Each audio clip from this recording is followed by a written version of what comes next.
Hello again and welcome to another one of my videos. This one was done at the request of viewer Damien Q80, who mentioned that he has the Matchbox kit of the Hawker Siddeley or Fallen Gnat. And I just happen to have this in my stash as well. So I thought I should do a video since he mentioned it in his post. Thank you very much, Damien Q8T.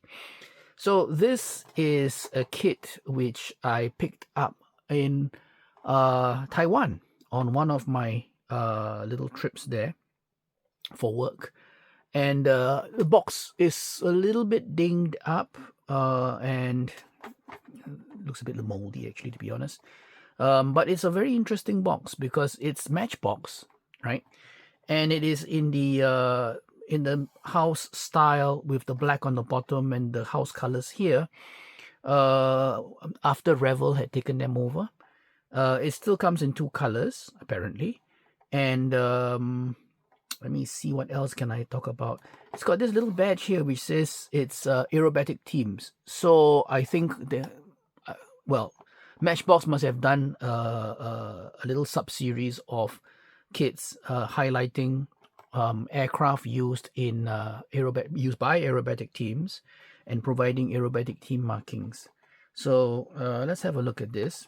On the side, you will see Gnat Mark T. Mark T1, two colors, and it says red and it's red and white, or maybe off whitish, in red arrows colors. That's the box end, and it shows PK15, and it says here, and I'm going to try to pronounce this. I think it's German, right? Kunstflugstaffeln. So I assume that means aerobatic aircraft. On this side, it says that this is a stage or level 1 kit. Yeah, skill level 1. Okay. And it dates from 1990. Okay.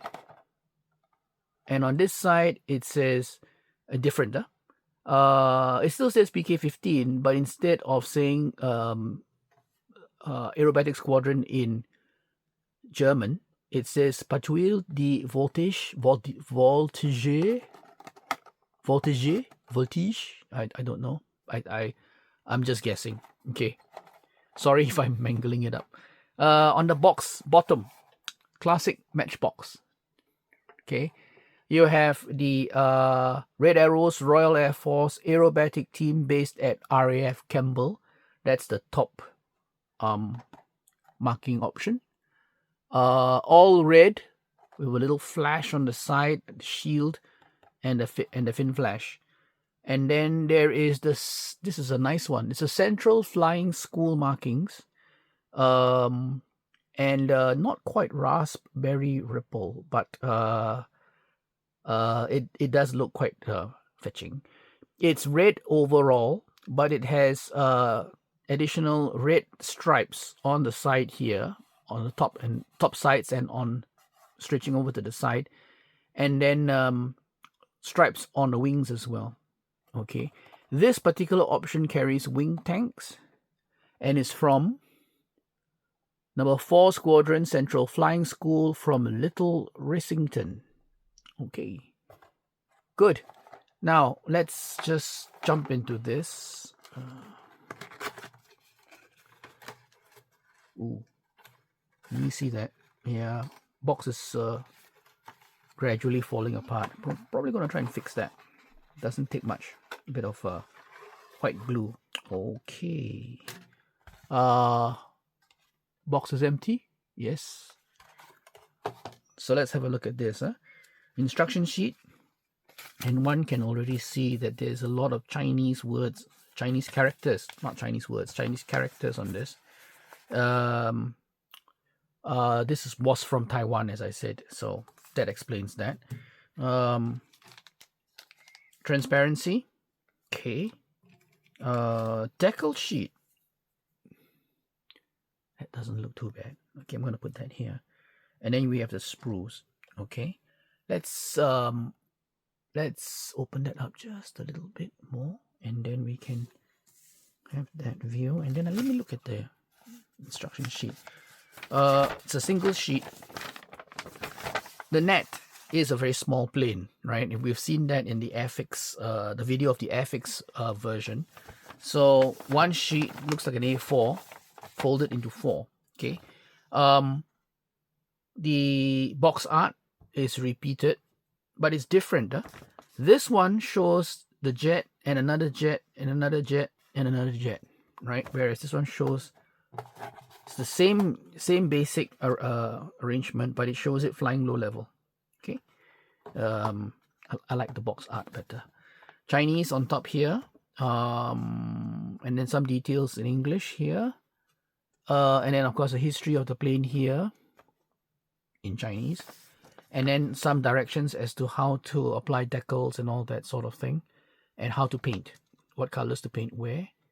Okay, and then explanations as to what these symbols mean. Okay, flip that over.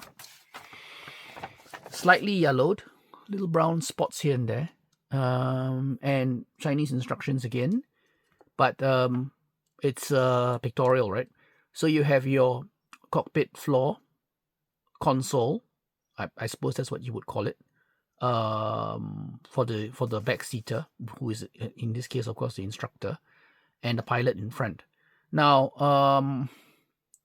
I'm thinking that if you're doing a Red Arrows plane and you're doing it in flight, you would only fill the front seat, not the back, right? Stage 2, fuselage comes together with the cockpit assembly in place and the jet pipe at the back, which closes that off so there's no see-through effect. Step 3, you have the addition of these lower pieces here, part 12 and part 13. I think this was done to make sure that the molding was able to capture, this was the days before slide molding, right? So you'll be able to capture the detail for the wheel wells. Then the air intakes are here, part 9 and part 10. And then you have the single piece canopy, can't flip it open. And the nose has a pitot tube as well. If I remember correctly, the nose is a transparency. I mean, it's supposed to be a landing light of sorts, right? So you probably have to paint that silver. Okay. Step 6, you pop up there and you start to build the undercarriage, and that's the wheel with the leg, undercarriage leg, and the wheel door. And then the nose wheel, which, well, I should say nose wheels, because the Gnat nose wheel assembly had 2 of those wheels. Okay. Stage 5. Oh, I missed out stage 5. Stage 5 is where you stick on the wings, and the wings come into parts, and there's a little part 8. What is that? Part 16? Yeah, something sticking down there. I don't know what that is. And another part down there below. Okay. And then you have 6, 7, and then finally 8. 8 is where you fit the undercarriage. And the alternative is that if you want, you can fit undercarriage wheels up. Okay. There. The picture is very small actually on the instruction sheet, but I'll just move that in for you so you can see it. And then you can see long range fuel tanks as well, additional capacity. I don't think Red Arrows Gnats carried the fuel tanks. So okay. You've got some, either you've got some spares, or you build the Central Flying School option. Okay. Very nice. I'm going to put that aside. Let's have a look at everything. This is a nice spread of the parts that you get. Okay. Canopy, the transparency piece. This comes in one piece.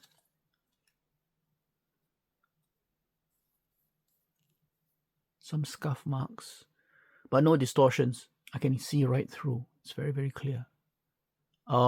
Maybe a bit of distortion at the front end where the canopy framing is, but other than that, this is nice. I like this, shape wise and everything else.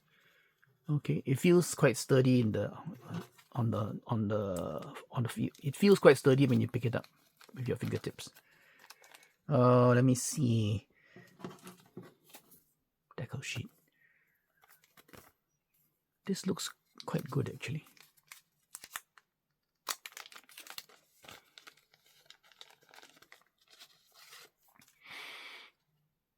Some browning off or yellowing down there, but feels very good. And there is no deterioration in the gluing surface. You can see the way the light plays on top of that. And there is no trace of yellowing for the white. And everything looks to be in very good register. I mean, if you look closely at the Union Jack, it does look slightly off, but not that much. Okay, because this is like a super close in, right? But on the plane, say for example, it's like that. On the model, doesn't look too bad. Okay. I would categorize this as very, very usable. It has survived very well. Okay.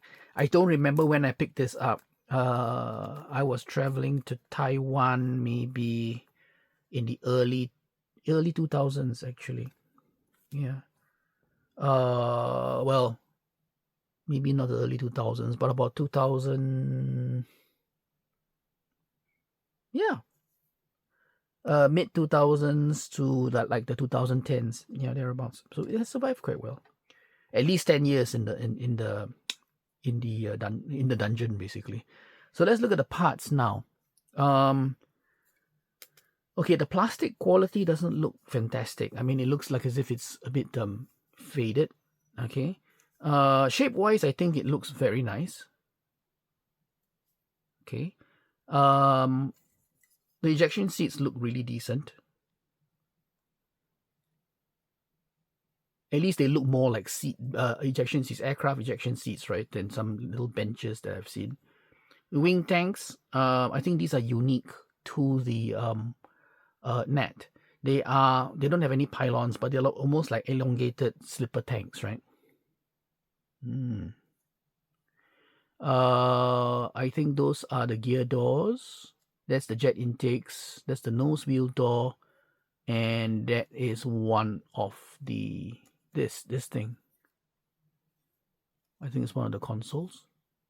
Maybe that's the flight deck. I'm sure of it. Okay. Good.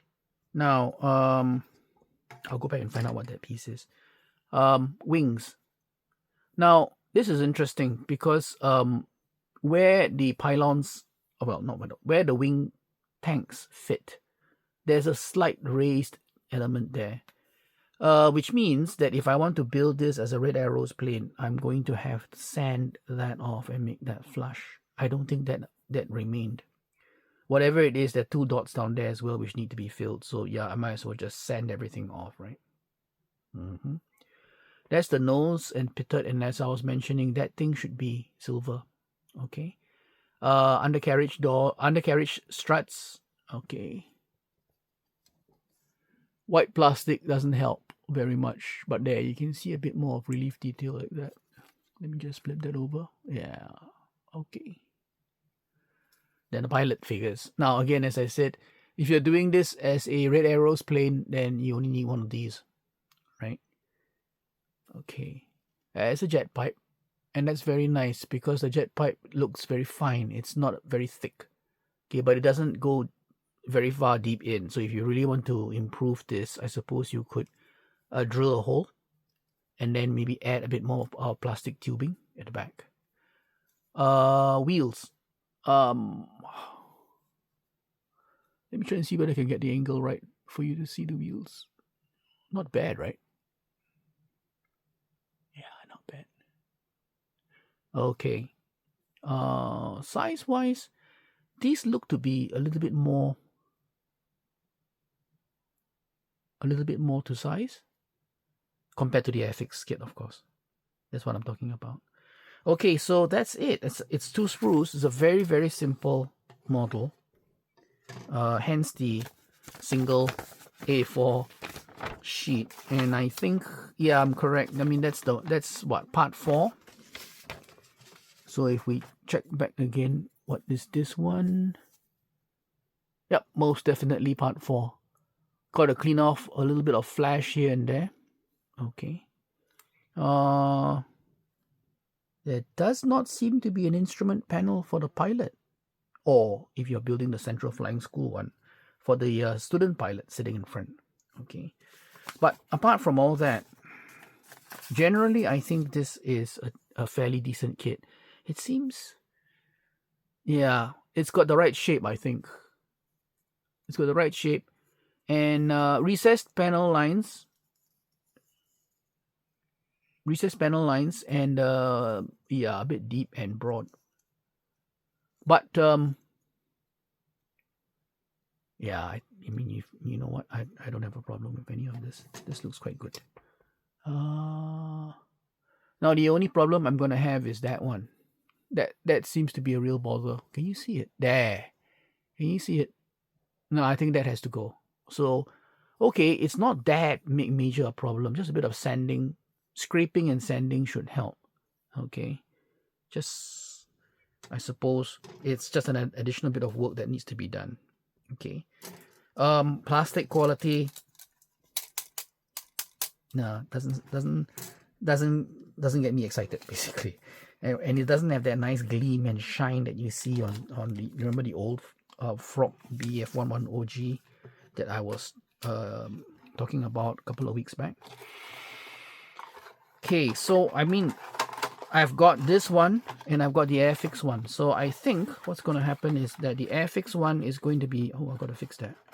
The Airfix one is going to be built with the wheels up, and this one probably will be built with the wheels down.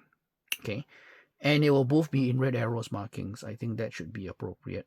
And then I'm thinking I'm definitely gonna hunt down the Airfix 148 scale Gnat. Hopefully I can find a red arrows version, or if not, well, you know, Central Flying School works as well. But if I remember correctly, the Gnat in 148 from Airfix is silver. It's got a silver color scheme. I'll have a look at that and see if my friend has any available at a decent price.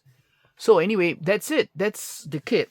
I think it's nice. Thank you again to viewer Damien Q8T for mentioning it, and you know, giving me an opening to do this video. Great fun. I like this. I like aerobatic aircraft, and I'm glad that I had this one and I was able to show it to you all. Thank you very much for joining me. Until my next video, please stay safe. Watch out for the knife blades, how you use them, anything with a sharp edge, I think. Paint in a well-ventilated area, whatever you are doing. And I know some people will say, well, acrylics are okay. No, I mean, even water-based paints, anything like that, you know, just paint in a well-ventilated area. And do not use naked flames when you are close to your solvents, and likewise do not use solvents when you're close to a naked flame. Okay, and I suppose the only thing left is to say, please have fun. I have fun when I talk about models, I have fun when I build models, and I have fun even when I am getting very aggravated with a kit that doesn't seem to want to fit. It's all part of the modeling experience, and the joy comes from overcoming, right? What is it? Adapt, improvise, adapt, and overcome. I think that's the motto of every modeler as well, especially those of us of a certain vintage who had to deal with interesting kits. So thank you very much, and until my next video, again, please do stay safe, and I will talk to you very soon.